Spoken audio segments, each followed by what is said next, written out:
fucking general. Tonight I decided to do a really quick video, and I wanted to start breaking down some charts for you guys. And tonight the stock that I am going to break down is MP Materials. As you guys know, this is a weighted 5% position inside the portfolio when it's give or take around $50. It is a full size position in the portfolio, and it is a position that I intend to own for the next 5 to 10 years as an investor. Tonight, what I'm going to do is I'm going to break down the charts. I'm going to talk a little bit about the fundamentals, and I'm going to talk not only about the core position that we have in MP Materials, but more specifically, how you can trade around MP Materials as a chart, and how you can trade around it using a trading position aside from your core position. So again, this isn't to say you should, dump everything, buy it again, dump it again, buy it again. No.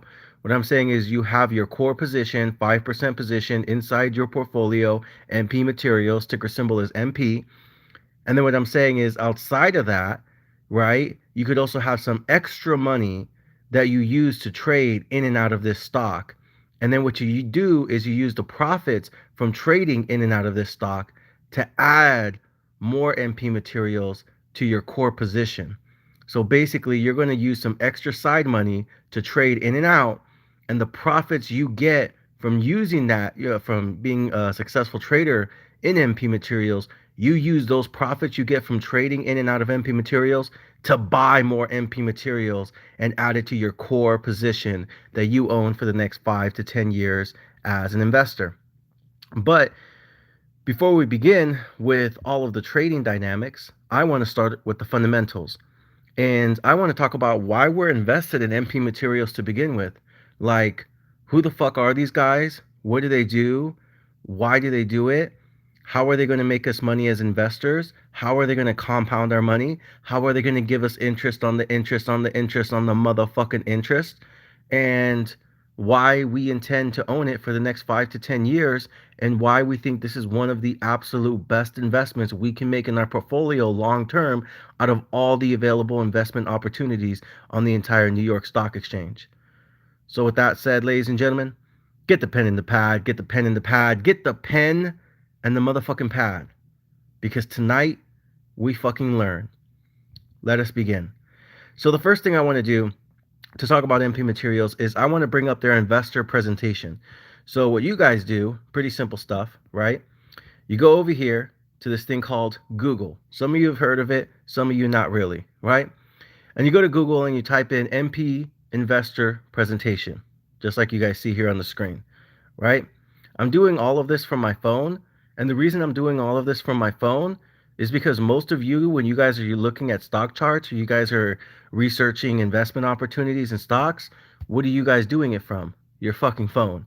So I decided that if you guys are doing everything on your phone, that I should do it on my phone as well, because that way, it's more of a one-to-one to what you're actually seeing in real life. So what I'm going to do here is scroll down, right? We looked up MP material or MP investor presentation. And the one you want to click onto is the SEC link, right? www.sec.gov. The reason you click on that link is because that is the one that they submitted to the New York Stock Exchange. That is the one they submitted to the IRS.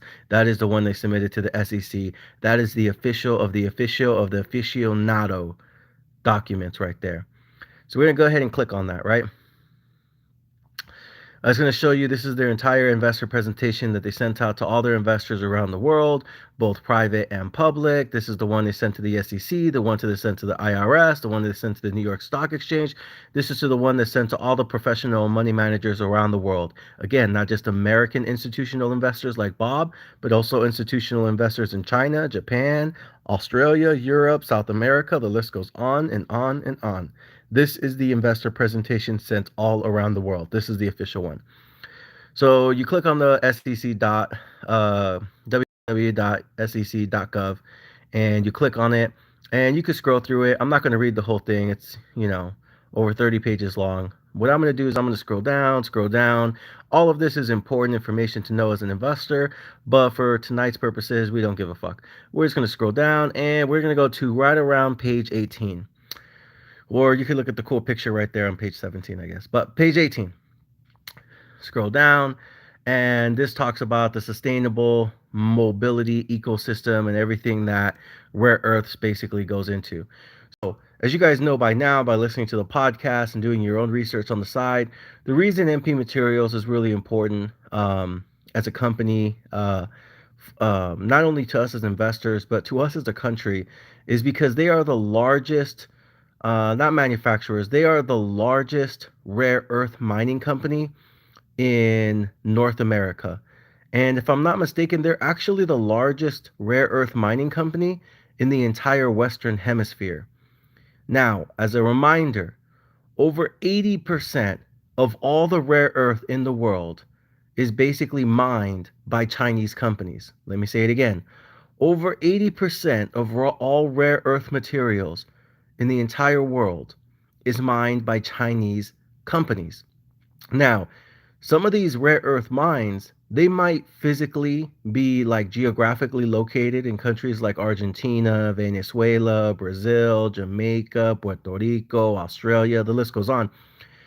Those rare earth mines might be physically, geographically located in places outside of China, but the companies that own the rights to those mines are basically Chinese companies that are, for all intent and purposes, owned and bankrolled by the Chinese government.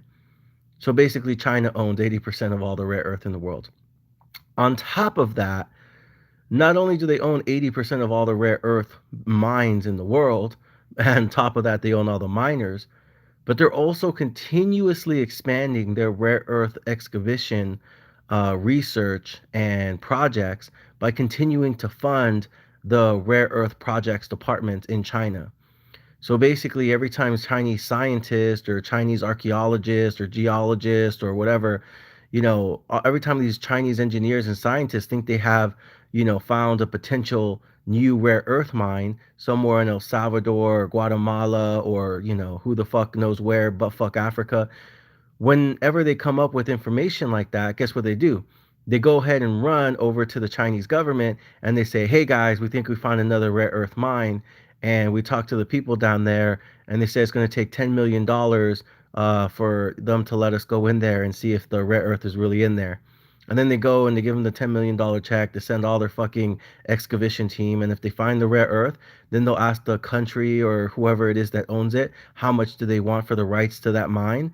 And chances are most of these mines are located in third world countries where all the villagers are poor as fuck and the entire government is on the verge of bankruptcy. And they'll say, hey, we'll offer you $100 million in yen for the rights to that rare earth mine that you guys didn't even know existed. And with this $100 million in yen, this will be able to help your country, fight off inflation and potentially save yourself from bankruptcy. And all the starving villagers will finally have food to eat.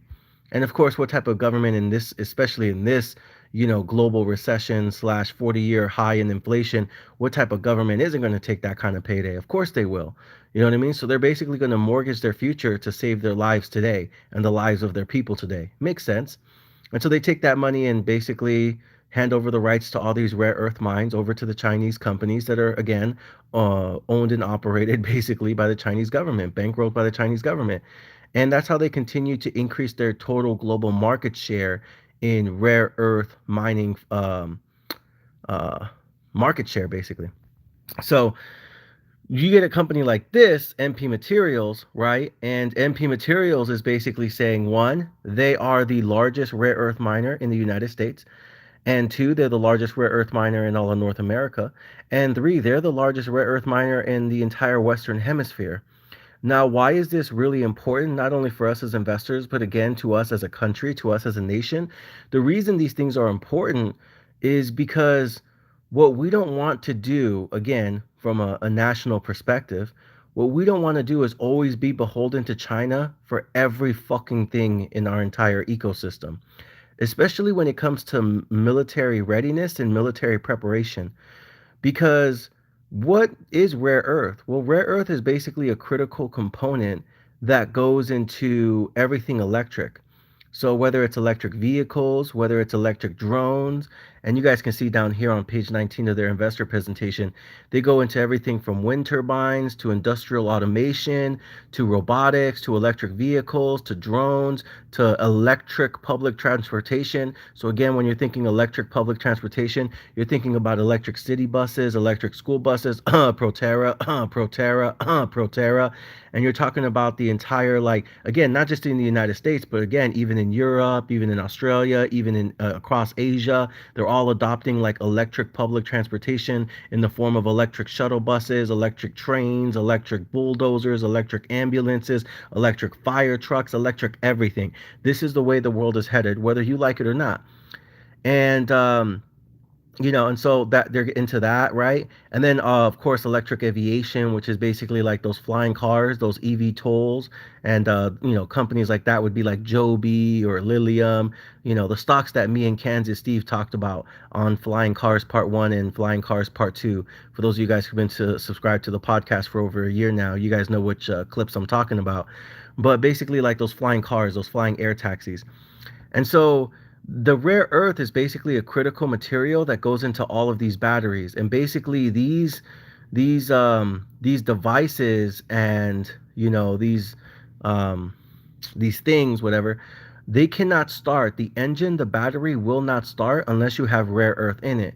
So whether it's an electric bus or whether it's a Tesla or whether it's a drone or whether it's, robots, industrial automation, wind turbines, solar panels, all of these things will not work unless the rare earth is right there, basically inside the engine, inside the battery. The thing won't work. The thing won't turn on. And so again, the reason this is important is because you want to know what else, going back to right here, electric aviation. The reason this is important is because there's a lot of things in the US military that are going electric as well, and they can't start unless what? Unless they have rare earth inside of them.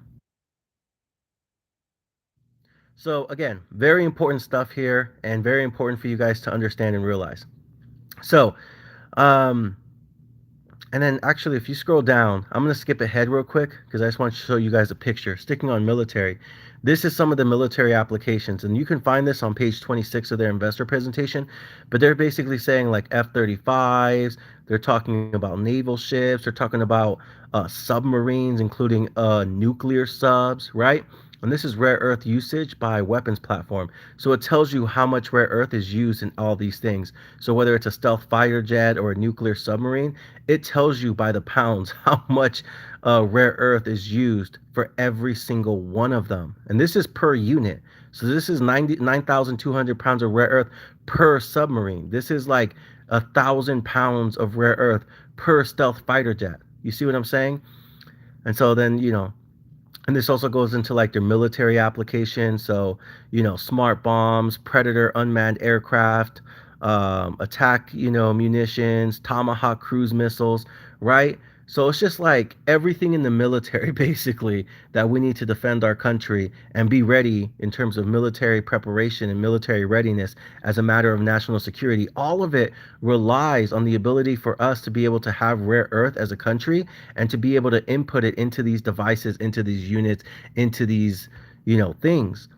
And the problem with China having such a dominant global market share, control over the rare earth industry, it pretty much means if we ever ended up going to war with them, whether it's because of Russia, Ukraine, whether it's because they end up trying to take Taiwan, or whether it's just, they get fed up with us and they say, fuck these guys and try to nuke us.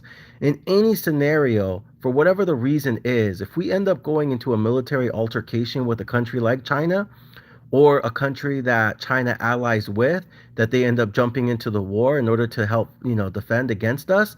In any of those kind of scenarios or situations, if they own all of the rare earth, and right now America is getting the bulk of its rare earth to power our entire national defense system, and we're getting it from them, do you really think they're still going to sell it to us in a wartime period when we're directly going to war against them? Fuck no, they're not.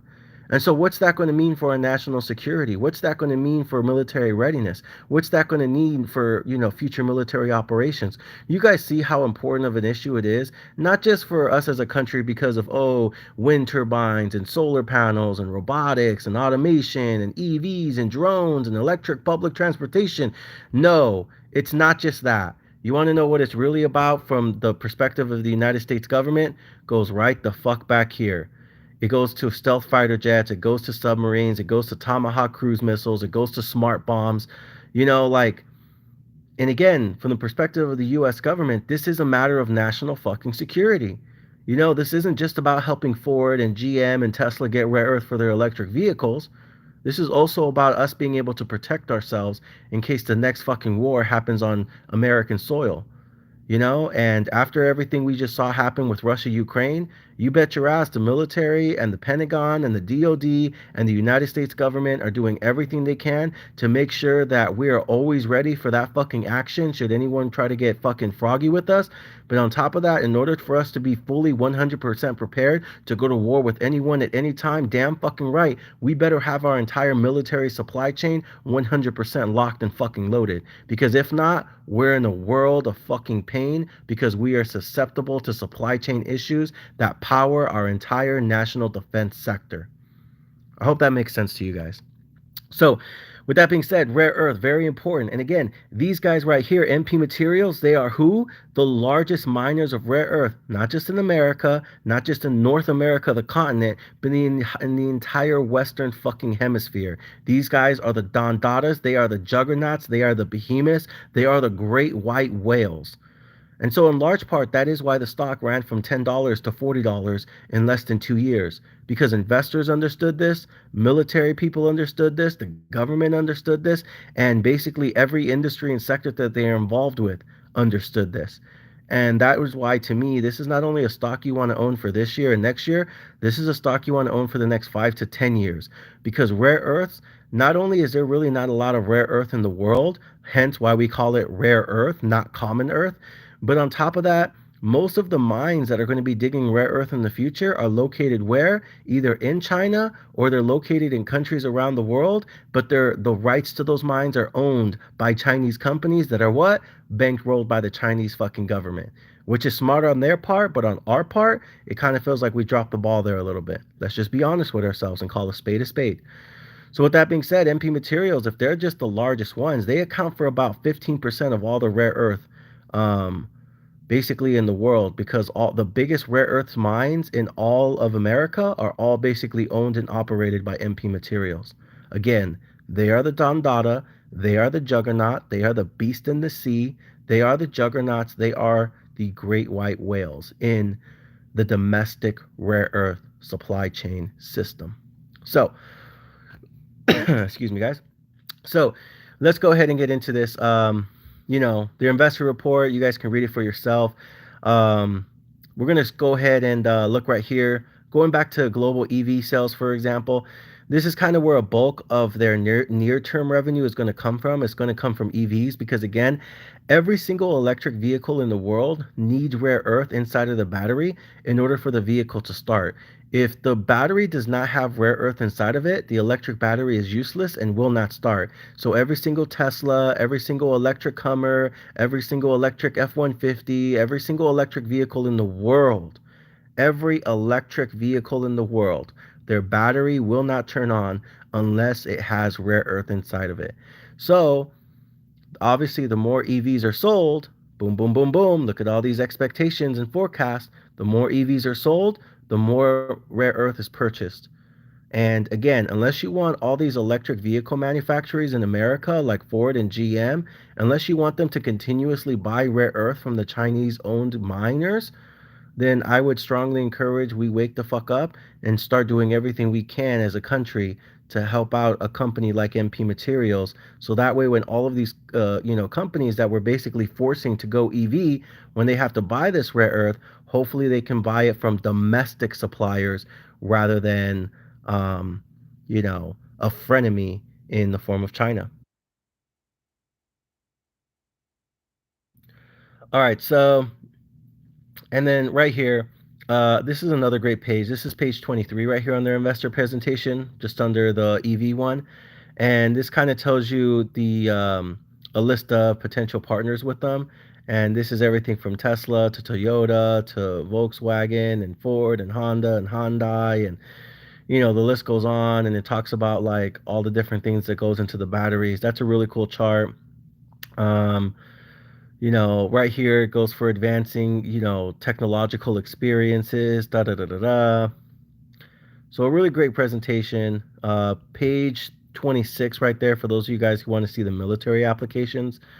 Um, and then right here, sticking with military, MP Materials is answering the U.S. government's call to action. The U.S. government sees rare earth as a key to our national security supply chain. Yeah, no shit.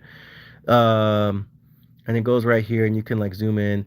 The executive order a federal strategy to ensure and secure reliable supplies for critical materials. That was signed December of 2017, I think, by Trump. And you can read all the official executive orders that were signed by previous presidents that basically guarantee that MP Materials is going to get federal and government contracts basically until the end of time. And then these are some of like their long-term plans right here, and it kind of tells you like some of the things they're doing behind the scenes, especially globally. This goes into stage one mining, stage two mining, and stage three mining, and you guys can read all that on your own. Da da da da da. And finally, kind of towards the end of the investor presentation, right here on page 36, we get into the financials. And even on page 35, but I'm gonna start on page 36. On page 36, when you zoom in here, you're basically going to see their revenue growth. So in 2019, they did $75 million in revenue. In 2020, they did $100 million in revenue. Last year in 2021, they bumped it up to 170 million in revenue. And then this year in 2022, they're going to do 350 million in revenue, which is basically a double. And then 2023, they're going to do a little bit more, which is about 415 million in revenue. I believe they increased that number now to 450 million in revenue, but they're basically selling you that on an annual basis, they're increasing revenue about 50% a year, year after year after year after year after year. Not bad, not bad, not bad. That's the type of growth I like to see from my fucking investment. 50% a year, baby. So, and then this right here is telling you the prices of a lot of these things. If you want to get into like the prices of rare earth and things of that nature. And that's about it. And then for those of you guys who are like econ majors or accounting majors, you guys can get into things like, discount to peers, and you can look at their operational metrics, and you could look at discounted enterprise value. And I know for a lot of you guys who are accounting majors, or, you went to school for economics and things like that, you guys can get a little bit better look into like their balance sheet and things of that nature. And then you guys can also look at like their leadership and board of directors and operational leadership. And so there you go. That's the fundamentals of the company, and that's why we're invested in it. That's why we believe in it, and that's why we think this is going to be an absolute home run for years and years and years to come. So that's why we have a core position, again, around $50. We like to have it as a 5% position, and we're going to own this position for the next 5 to 10 years. And they're going to supply basically rare earth to every single company in America that needs it, because the US government is basically going to tell all these companies that need rare earth that you better start buying from domestic suppliers before you even think about picking up the phone and calling these fucking chinitos out there in China and trying to get that shit on the low low from them. You better pick up that fucking phone, and you better make sure you place a max order with motherfucking MP Materials or some kind of domestic supplier, because if you don't and you try to buy it from China, we're going to tax the holy fuck out of you for doing that, because we trying to do everything we can as a government to direct our companies without forcing them, basically to quote unquote incentivizing them to buy as much of their supply chain from American domestic suppliers, which kind of makes sense if we're being honest, right? And that's what the government's going to do on their part behind the scenes. And meanwhile, MP Materials continues to be the unstoppable juggernaut. So, with that being said, ladies and gentlemen, now we talk about the trading position.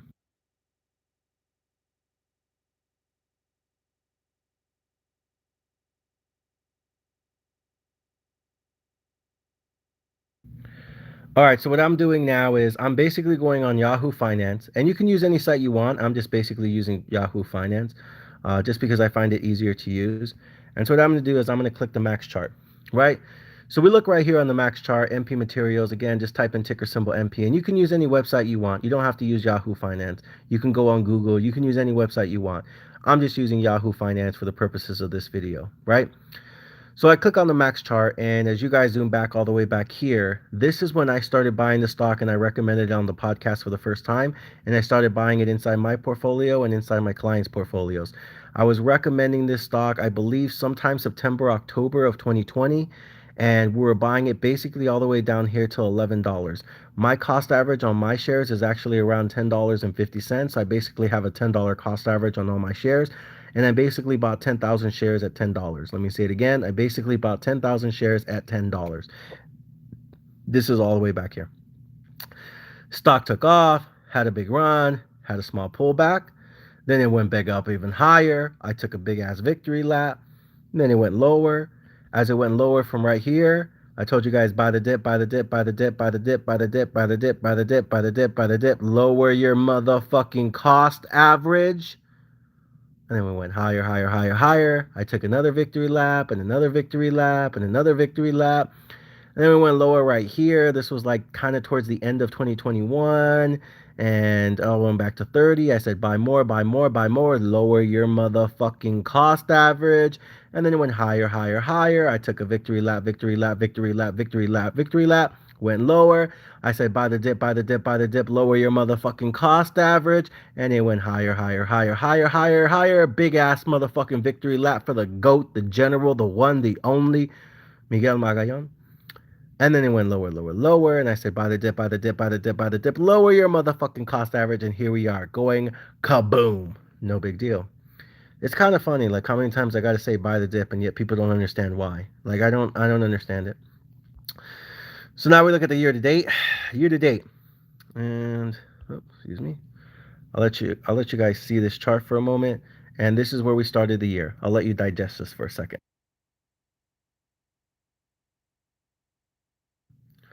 So right here, $45 to start the year. Boom, boom, boom. Come down to 35. This was before the Russia invasion of Ukraine. So this is before higher gas prices. This is before China lockdowns, and this is before the Fed decided to go nuclear with interest rates. We hit that $35 low, came back down, hit 46, came back down back to 38, ran back up to 55, took a big ass fucking victory lap right here. And then it fucking crashed and burned. Where? Oh, very interesting. Look at that. 35, huh? Last time support was 35. This time support was 35, except this time when we bounce up, we don't bounce up back to where we were here at 46. We only go up to 40, and then we come back down to 32, come back up to 35, and look at that. What do I always say? Past support becomes future resistance. When a stock is going downhill, right? Like you see from here all the way down here is basically downhill. When a stock is going downhill like that, sometimes past support can become future what? Resistance. So right here, I found support at what? 35. Where to find support here? 35. But because we're going downhill, now all of a sudden, when we try to bounce back up, past support becomes what? Future resistance. Isn't that funny? Interesting. It's almost like it's magic.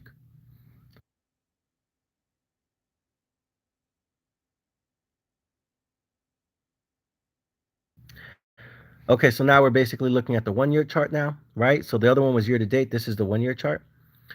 You go to the 1 year chart, and you see right here 30 was support, 30 was support, and we had kind of support here at 32. We thought we were going to get 30 as support.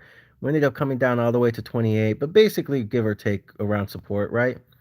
Because this is August 16th, this is October 4th. They both basically bottomed out, give or take around 30 bucks. So that's not too far off. It's basically right around there, 30 bucks, right? And that's kind of where we found support last year in August, last year in October. Boom, basically right here at 30. But we also know where lines of resistance are. So if this rally right here that we're in, and this is kind of a big ass rally, this is the 1 month right here. Do do do do do do do. You see, look at that. We're at fucking 30, 28, 30. Basically, I was saying right here, buy the dip, buy the dip, buy the dip, buy the dip, buy the dip, buy the dip, buy the dip, buy the dip. I've basically been screaming buy the dip the entire time. Whoops. Excuse me. Different stock. So basically right here, buy the dip, buy the dip, buy the dip, buy the dip, buy the dip, buy the dip, buy the dip, buy the dip, buy the dip, buy the dip, and we had this big ass march to 30. But when you look at the 1 year, see, support at 30, support at 30, and basically we found support at 30. But traditionally we found support at 35 too, right? So right here, support was at 35, right here, support was at 35. But then, again, going year to date, because we're in this big ass fucking downhill trend, past resistance or past support becomes what? Future resistance. So we found support here at 35. We found support here at 35. But now, when you try to bounce up from here from 32 to 35, now all of a sudden it's not support. Now all of a sudden it's like resistance, homie. You got to earn this support, because we try to give you support here and we try to give you support here. And both times you told us to fuck off. So now it's resistance. Now you got to earn this support. You know what I mean?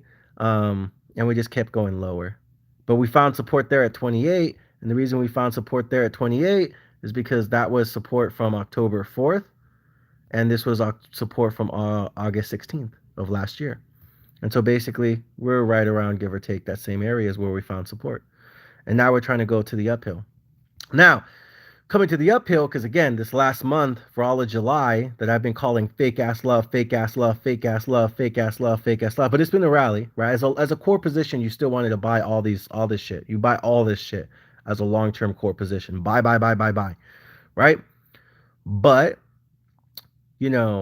when we try to rally like this, and this is a 6 month, by the way, we're trying to rally. When we're trying to rally like this, we have to break this basically resistance. So right here, where I told you this was support, and then right here this was support, and then eventually became resistance. Well, guess what? Now we're at 38, right? Well, at 38, you're saying, well, we did it. We finally broke that resistance of 35 here, 35 here, right? Absolutely. What the bulls are going to say, or excuse me, the bears are going to say is when you look at the 5-day, so right here was around 35. Boom, broke past 35, went 36, 37, 38, 39. Yeah, we broke that resistance. And da da da da da da da. But right here, what's interesting is we did not go below 35 right here. We stayed above 35. So even though we hit that basically 40 mark, 39.99, even though we hit that and we started tumbling down, guess what? We still stayed above 35, which was back here. We stayed above it. And now we're starting to push up again to 37, 38. Look at the after hours. We're up 3 pennies. Shit, we might go back to 39.40. So the bulls are saying we've done it. We have officially broken past this 35 mark. And even though we had a small setback, we did not break below 35. We stayed above it. That's what the bulls will say. The bears will say, no, no, no, no, no, no. It's only staying above there for now, but it's easy that we can just drop back down. And the reason they can say that is because if you look at the 6 month, the 6 month is probably clear. We were here, we came back down, we try to come back up and hit 35, but now it's resistance, not support, and then we came all the way back down. They're saying that even though now we've officially broken above 35, that chances are we can still go below 35 because the broader stock market's about to take its next dump lower. And when the broader stock market takes its next dump lower, then all of a sudden this 38 can easily become 28. That's what the bears will say. The bears are going to say that MP Materials will go back to these levels down here, not because of anything that's wrong with the company. It's just because the entire stock market's about to take a dump. But the bulls will say no. The bulls will say that's not going to happen. And the bulls will say it's not going to happen because the fundamentals are too strong. Again, going back to everything we said for the first half hour, and because we've done something that a lot of stocks have not had the ability to do, which is break past those old levels of resistance and officially reclaim them and not go below them or near them when we had this little recent pullback. So it just depends what side you're on. Now, for me personally with this one, For this one right here, I really do think MP Materials fundamentally should stay above the 35 level just based on fundamentals. And even though I am a firm bear right now on the broader stock market, I think rare earth and MP Materials is just too important. And I think this is one of those stocks that it just has too much support behind it, especially from an institutional perspective, for them to let it to fall with the broader stock market. But if I'm wrong, I'm wrong. And if I'm wrong, maybe we go back to this 30 gap right here. Boom, boom, where we found support here, and found support here. Worst case, we do go down $10 back to 28. But guess what? If you're a long-term investor and you know the stock's going to be worth hundreds and hundreds, maybe even thousands of dollars by the end of the decade, all it is just more buying opportunities. But if you're a trader, this is something you want to get into. So now let's talk about trading this stock. How do you trade in and out this stock, right? Well, it's simple. So when this stock first came out as a SPAC, you don't really trade around it because there's nothing to trade. Like right here, you don't trade the stock in this area because there's no chart.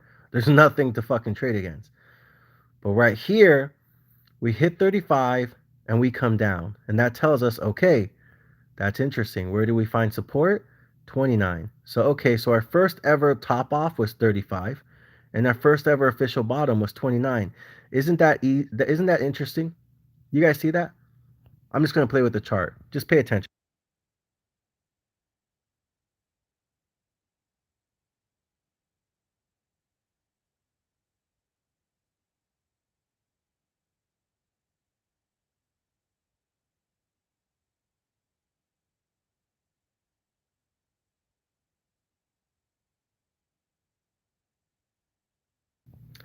I hope you guys see what I was doing there. First time we ever hit a top, 35. First time we ever find the bottom, 29. Isn't it hilarious that basically almost 2 years later, these fucking tops and bottoms are still important today? The next time we hit a top is what? 45. Isn't it interesting that the second top we ever have in this stock was 45? And when we hit this top at 45, it becomes resistance here, February 15th. It becomes resistance here, March 15th. It becomes resistance here, November 8th. It becomes resistance here, December 6th. It becomes resistance here, January 10th. It becomes resistance here, February 2022. And even on the 1 year chart, look how often 45, boom, boom, boom, boom, and wait, boom. 4 times just in the last 12 months, it's basically become resistance. And basically 6 times in the last 24 months, it's become resistance. Isn't that hilarious? Then we come down here and basically same thing, 26, 28, 29. It's like it's this weird gap here. Boom. And then you can look at the 1 year chart. Boom, 29. Boom, 29. 29.30 basically. It's $28 there. But same thing. I think back here is like 28, something like that. And then down here, it's basically this one's probably the low, which is like 26. So how have I been trading it? Well, basically, honestly, this is what I did. Okay, so this is what I did.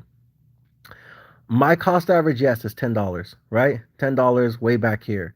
For those of you guys who listen to me, congratulations. You quadrupled your money in 2 years. No big deal, right? But it ran all the way up here and then it came back down and it hit 30. And I said, well, you know what? The drop off, honestly, from what, 35 down to like 29, that's not really a big deal, is it? That's not something for me to be like, oh, let me buy more.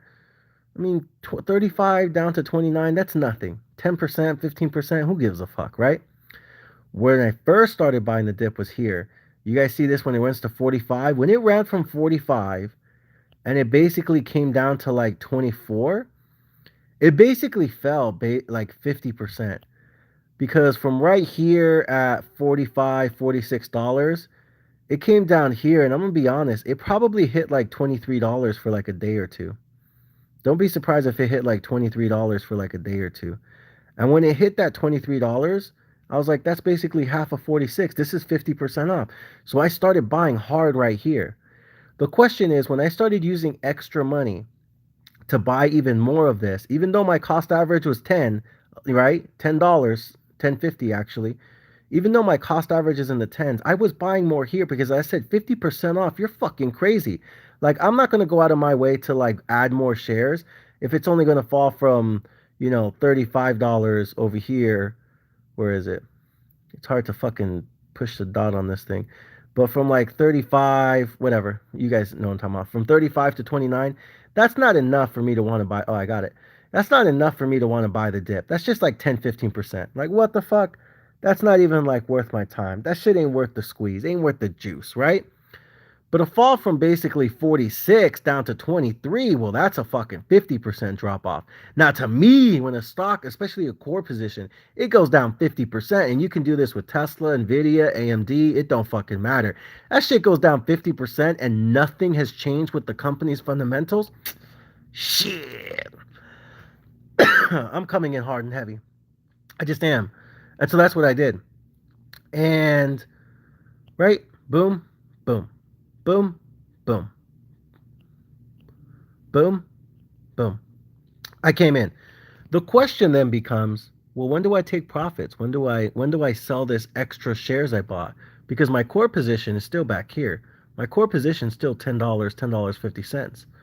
So if I'm going to add more shares here at 23, because it used to be 46, and I think 50% off for a company of this magnitude, of this fucking importance to our entire national security, and to every major industry and sector I believe in moving forward, from flying cars to electric vehicles to electric school buses and electric city buses, Proterra, Proterra, Proterra, no big deal. If if I'm a believer in all these things, like, yeah, of course I'm gonna buy more at 50%. But the question is, when do I sell? When do I take profits? Because this is my core position back here at the tens. Right here, me buying at 23, that's just for a swing trade. But cool, I bought it at 23. When do I sell? And in my head, I said, I'm gonna sell when it goes back to where it was, 45. Now, here's the mistake that people make. I'm gonna tell you honestly what the mistake is.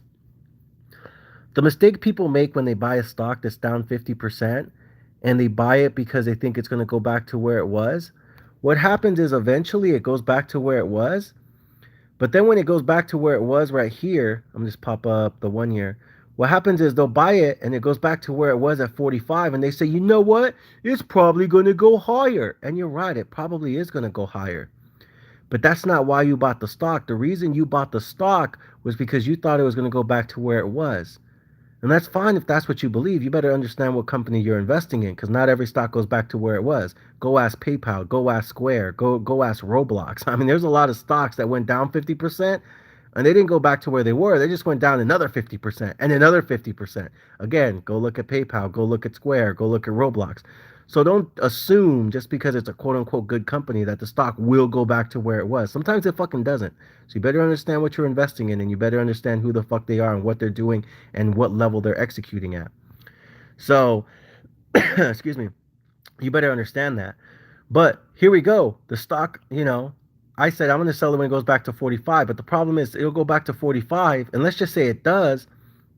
The mistake people make is they say, oh, it's probably going to go even higher. It's going to go even higher. And instead of taking profits on the swing trade, because the reason you bought it at 23 was because it was a swing trade, and instead of following your own fucking rules that you gave yourself to begin with, instead people will do what? They get greedy. They get real fucking greedy.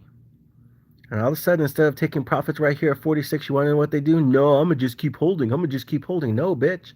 This is a swing trade, not a core position.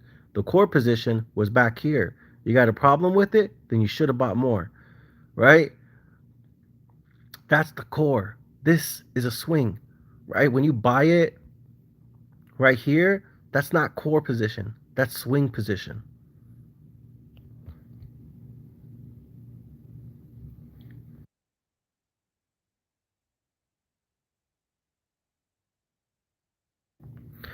So going back here, stock goes back up to 46. You sell there. Well, not this spot specifically. You could have sold here too. But my point is, you're selling at 46 because you want to know what happens?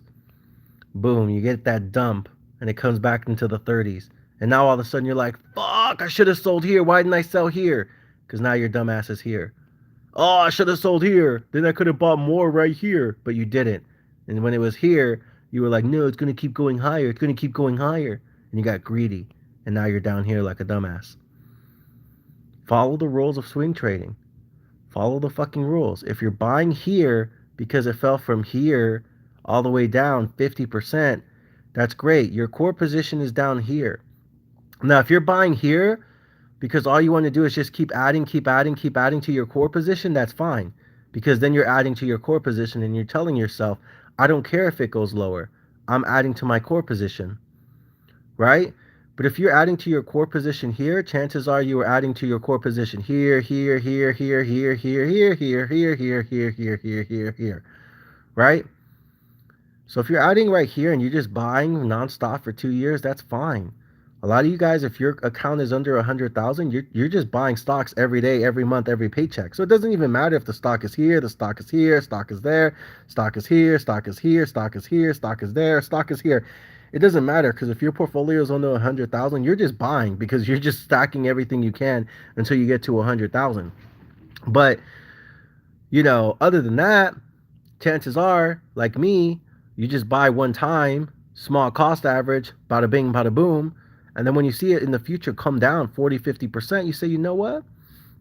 I'm going to add a little bit of money because I think it's going to go back to 45. But again, if you do that, if you're buying here and you're buying a stock, Tesla, AMD, Nvidia, Bitcoin, and you're adding extra money to it from another stock that otherwise would have got that money, and you're buying it because you think it's going to go back to where it was because the fundamentals are so strong and you understand what you're investing in and you believe in it, that's great. But you better fucking sell when it goes back to where it was.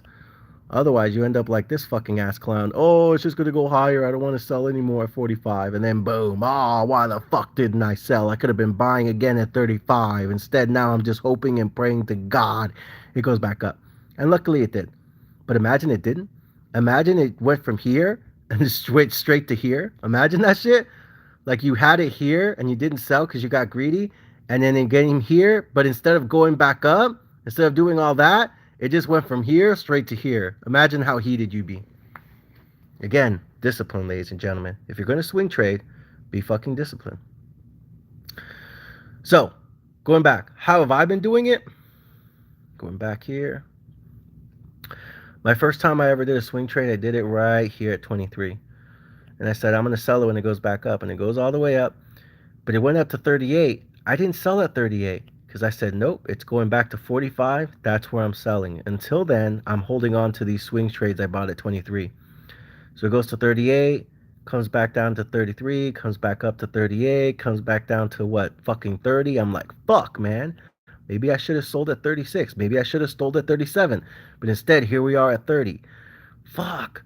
What if it just takes too long for it to go back up to fucking 45? What if that shit just takes too long to go to 45, man? Damn.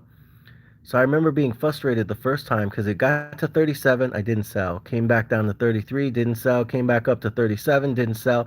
And then right here when it hits 30, I'm like, fuck. Maybe I should have sold at 38. Maybe not selling at 37 was being greedy. Goes up to 34 and guess what? Fuck. Fucking serious. Back at 30, man.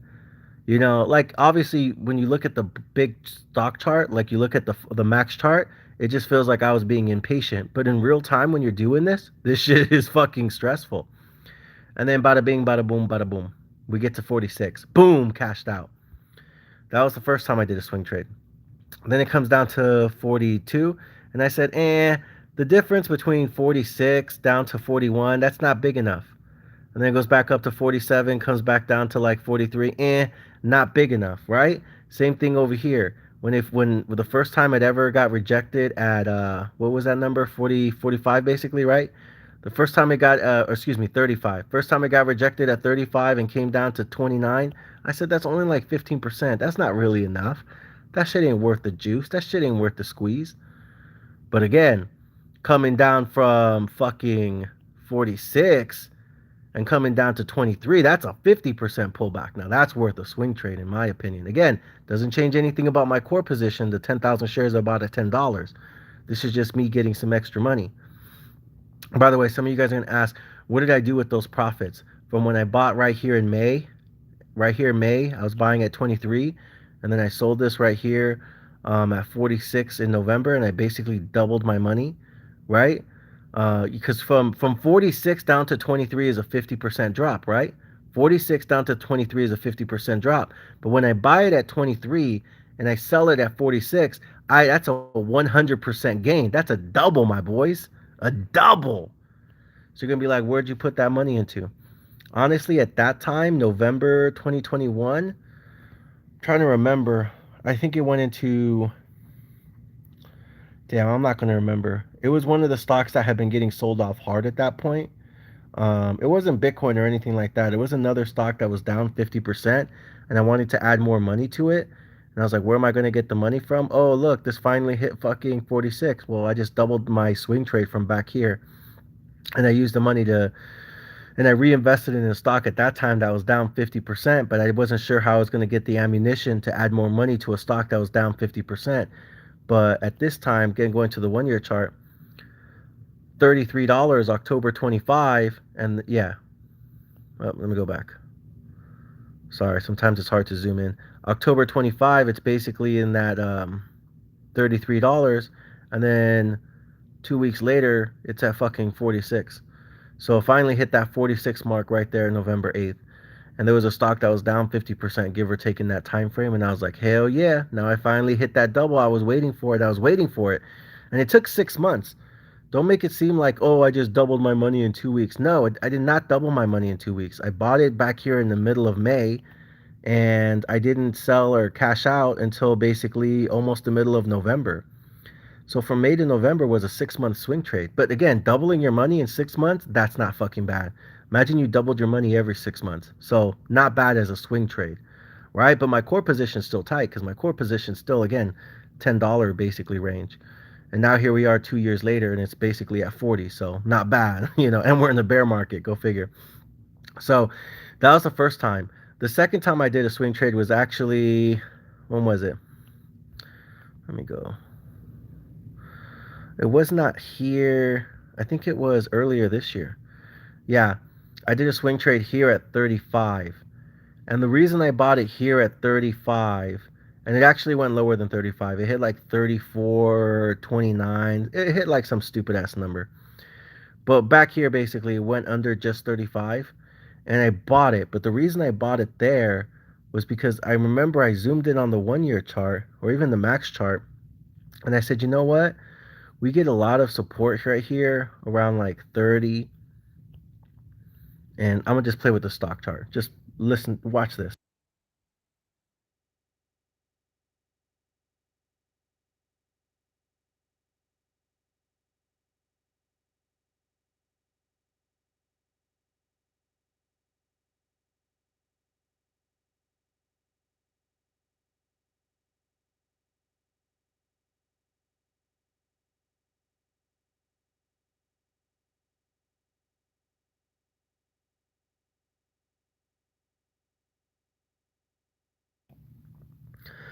So basically, I just kept seeing that we get a lot of support around 30, 35. And so the first time it hit 35 here, I said, you know what? I like it at 35. Worst case, it goes to 30 because there's a lot of support at 30, but there's also some support at 35. So I took a swing at 35. And when it got here to 45, I said, okay, well, above 40, that's kind of like not bad. So I wasn't necessarily waiting to get to 45, but it got there so fast, I said, fuck it. I was initially just trying to buy from 35 and sell it at 40 for 15% gains, but ended up going to 45, so I got 30% gains. So instead of 15% gains, I got 30. And then we had this dip right here. I didn't buy this one, but I did buy this one at 35. And again, I was just trying to sell at 40, so I sold here at 40. I bought it here, sold it here, just trying to get that quick 15% because from 35 to 40 is basically 15. I was trying to do it here too, but it just ran boom so fast. I ended up just sticking around for 45 and got 30% instead of 15. And so those were the two times I did it this year. And you can see, even on a closer time, a tighter time frame, how easy it was. Boom, boom, boom. 30 under 35, too easy. Boom, boom, boom. Sold at 40. See? not too hard. And then earlier this year, or yeah, earlier, 6 months, I was waiting. It came down below 40. Boom, hit that like 34. I jumped in here at 34, and I have some swing trades right now that I'm looking to offload at 40. And if you look at where we are now, boom, I sold them right here. Didn't hit 40 exact, but I felt like the market's going to tumble anyways, so I took some profits right here, basically 39 bucks. But I was buying my latest round of swing shares back here at 34.17. Now, let me show you some cool shit. This right here, ladies and gentlemen, is basically what I've been showing you all night. There is strong support right there around 26, right? Which is basically like that 26, 27, 28 mark. That's where the ultimate support is. And I want to claim this as ultimate support. This is basically the ultimate low for the stock chart, basically max. If for any reason the bears are right and MP material goes below 35, and again, this is important. If it goes below this, boom, boom, and right now we're at 38, and I showed you guys on the 5-day, the reason this is important because 35 here, past resistance was future support. Because we said support, support, but because we're in a downtrend like that, what used to be support, support, then became resistance right here, right? We broke it and everyone had a fucking hallelujah moment. We broke that 35, went all the way up to 40, and even when we came down, we didn't go back to 35. So the bulls are saying now that we've reclaimed 35 as support now, and it is no longer resistance, then we're good to go. We're rallying back up to the upside, and MP Materials could see $45 soon. That's what the bulls will say. The bears will say is no, we're going to reclaim, or the bears are going to say we're going to go back lower, and the broader market's going to pull it lower. Except this time, when the broader market pulls it lower, it's not going to pull it lower below 35. It's going to pull it lower below 28. The problem is if we go below 28, really that's basically our ultimate support is 26, 27, 28. So if the bears are right and this thing fails to hold 26, 27, 28, then technically we don't really have strong support until way back here. Because right here we slice through it, which is great. On the way up, you love to slice through things. Problem is on the way down, you could also slice through things too. So what you don't want is if the bears are right when it comes to MP materials, if it fails to hold 35, it's going to slice through, doo-doo-doosh. And what happens is you won't find any support probably until somewhere around here, like 15. There probably is like no support until maybe like 14, honestly. Right there, 14. There's no support again until 14. Now, what do I think? I think the broader stock market is going to tumble, but I do not believe it's going to take MP materials below that 26, 28 mark. I think the lowest we see is 26, 28. But I also can go further and I say when it comes to MP material stock specifically, because of the fact that we broke past that 35, and look, 35, 35, had a small dip, boom, broke past that shit, motherfuckers. Then we ran up to 40 basically, and we didn't touch 35 again. And because of how important this is as a matter of national security, and given the fact that yeah, we're in a recession and the markets are about to tumble, in my opinion. But you want to know what else is happening? You have China out there, on the verge of fucking just bombing Taiwan. And I think when you see headlines like that and everything going on with Russia, Ukraine, I find it very difficult to believe that in this kind of geopolitical environment, that this stock isn't going to get a bunch of fucking support. It's just too important. It's just too important to our national security and it's just too important to our economy. I really do believe that 35 is once again support again. And if it is support, then even if we go like 10% lower, if we go 10% lower from here, what's that put us? Boom, baby, 35, 35. It was resistance once, but it won't be resistance again. So I do think hopefully it can hold 35. So you're going to ask me how I'm trading it now. How I'm trading it now, honestly, I have a stop and go back right here to the 5-day. I have a on my swing shares because I told you guys I already sold my swing shares. Let me back up here.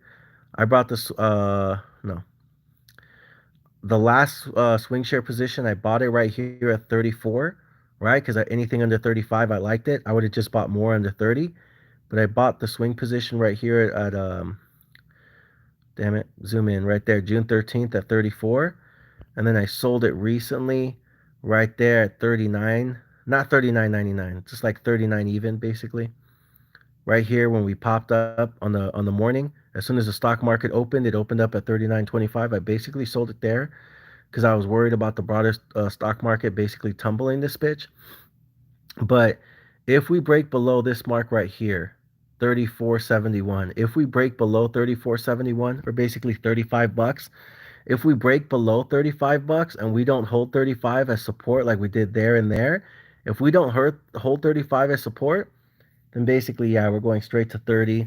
And to be honest, we won't even go straight to 30. We'll go straight to like 28.46. And then you better pray to God we hold 28.46. Because if we don't hold 28 there or the 26 mark here, then basically there's no support again until, I'm be honest, 14. There's no support honestly until 14. Excuse me. So that's that's just something I would be cognizant of. Now, personally, again, I do think 35 will be support, but if it isn't, and we slice through 35, we slice through it, and specifically we slice through this number right here, if we break below 34.71, which is basically 10% lower, we break below that, you're going to see 30 again. You're going to see 30 again. You're going to see 28 again. And at that point, you better hope to God we hold 28. Because if we don't hold 28/26, we don't hold these numbers, no support until 14. So what I'm going to do is, as again, I'm going to wait to see if we hold that, this 34.71. If we don't hold the 34.71 and we do hit that, we hit this area again that we saw July 14th, we hit 28 again, I will be buying. I'll buy it as a swing trade right here. I'll buy it as a swing trade at 28. I'm not going to buy it this time at 34.71 because I want to see if it holds it. And we may or may not hold it, but I don't want to risk it, so I'm just not going to wait. I'm going to just, if it bounces off and I miss it, that's cool. I don't care. But I want to make sure we hold this one. I'm not going to play it. Because again, last time I did buy it at 34. Remember? Told you? Buy it right there. This is my most recent one. Bought it right here and then like I said, sold it basically on the open at 39.25. This time I won't be doing that because I want to make sure, that it holds 34. If it doesn't and it does go to 29, 28, 29, that's when I will buy it as a swing trade. And I'm going to probably have my stop loss at like 25 bucks because the low here was basically like 26. So I'll probably end up buying like at 28 and I'll have a stop loss at 26. So the most I can lose is like $2 per share, which ain't really shit.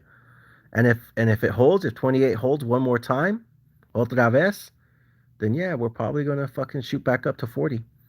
And I'd make another 30% in 3 months probably. Not bad. But if it fails and it breaks below us, then my stop loss would be 26, and I'd be looking to basically load the motherfucking Gats, Uzi, 50 cals, and cannons all the way at all the way at 14. That's what I would be doing. Excuse me.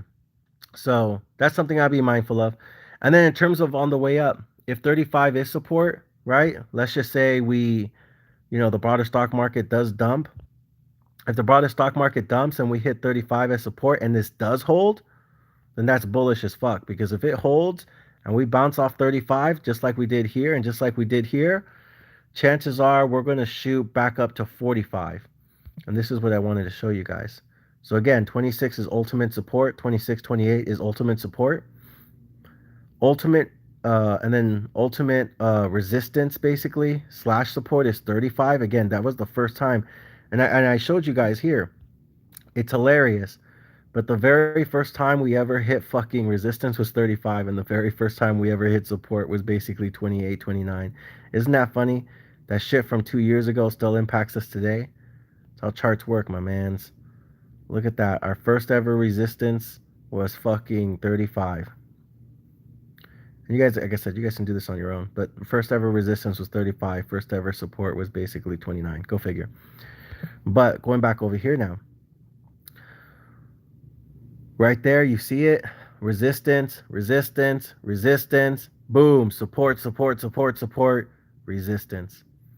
So that 35 mark has basically followed us on the entire history of the stock chart. Because 35 was basically resistance there. It was resistance over here. It was resistance over here. It eventually became support over here. And then when it became support there, it became support, support, support, support, right? It's funny how that works. But again, we're above 35 now. So if we can bounce off that 35, I don't know how many times I've said that tonight. If we could bounce off 35, which is 10% lower than we are now, if we can do that, then that's bullish as fuck. And then it tells us where we're going next. Where we're going next is probably 45, which has notoriously been resistance for the stock. And again, we talked about that too. 3 times in the last 12 months, it's been resistance, and 4 times in the last 6 months. 4 times in the last 12 months, it's been resistance. 6 times in the last 2 years, it's been resistance. It's been 45. Look at that clear line. And then I can do it right here. Boom, same shit, right? 45, resistance. 45, resistance. 45s, right there, resistance. And then right there is basically resistance. And then right there is resistance. And then right there is resistance. So I think if we do go down 10%, but we hold this 35 as support and we bounce it, boo, then guess what? Then that means that it was support, and then somewhere right here, 35, it'll be support, and chances are we're flying to 45, which guess what? Resistance. 45, resistance.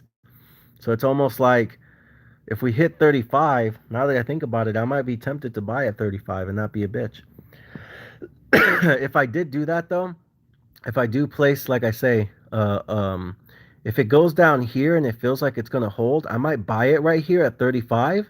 I literally might buy it at 35 now that I think about it, and just play it to 45, which from 35 to 45, what is that? That's basically a 30% gun. Boom. I might play that entire 30% gap. So I might actually buy it right here, because that means if it holds 35, 35, if it holds, then basically we're probably going to shoot straight to 45. Boom, 45, boom.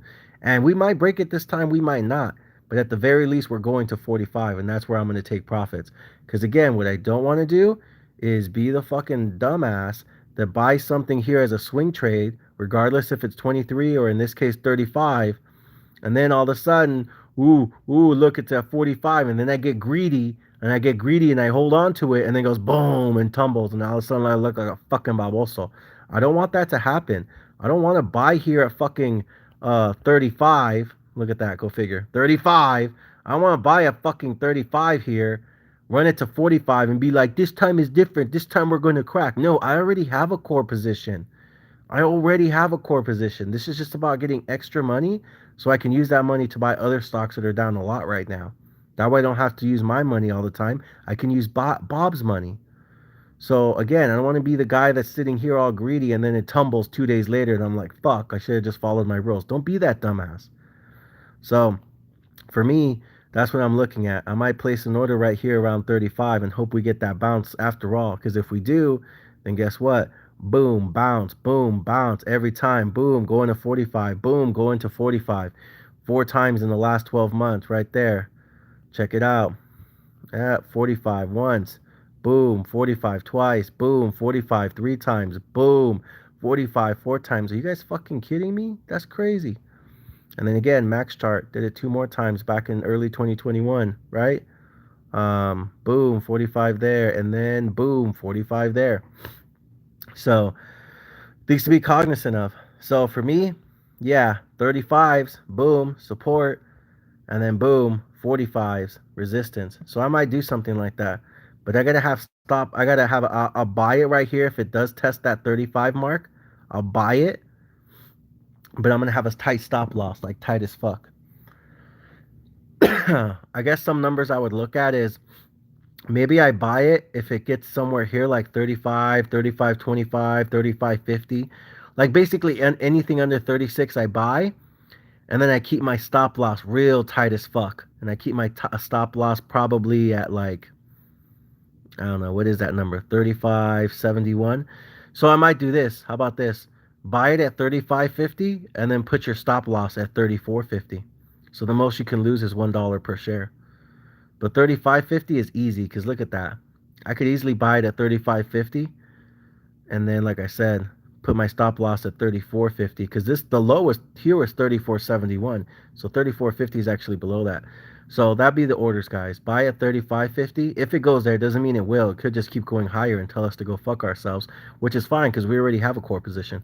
But in these coming days and weeks, as the bloody market starts to get fucking tumbled over, in my opinion, I would look to buy at 34.50, and then I would look to put a stop loss at 34.50. And if that stop loss hits, then guess what? That means it's probably going to like what? That 29 fucking range, which was back here. And then I try it again, and I try to buy it at 28.29. But even though I buy it at 28.29, I'd keep a stop loss at like 26 even, or maybe like 25.99. So that way, the most money I can lose is like $2 per share. So I would buy it at 28, but keep a stop loss at 26. See? Something like that. Because again, we break below 26, which is like the all-time support, since 2021. We fall below 26, like I said, we're going to 14. So these are just things I'm thinking about. All-time support 26, historical support 35, historical resistance 45, and then boom 45s, and then boom 45s. Just follow the trends, ladies and gentlemen. Follow the trends. All right, so that's all I got for you guys. I hope all that stuff really made a lot of sense, and I hope you guys understand a little bit more about MP Materials, why we own it, why it's a core position, and why we're going to continue to own it for the next 5 to 10 years, and why in the grand scheme of things, none of this shit really matters because this stock's going to be a $5,000 stock one day. But I also hope you guys learn how you can guys kind of trade around it. You know what I mean? Again, my kind of rule of thumbs for MP Materials trading is anytime it hits 35, I buy it. And maybe you put a stop loss at like 34 bucks, not bad, but I always want to buy it at 35 because it has just been such notorious resistance throughout all of 2021, and then in 2022 it's just been awesome fucking support. You know what I mean? Again, support here at the 30s, support here at the 30s, support here at the 30s.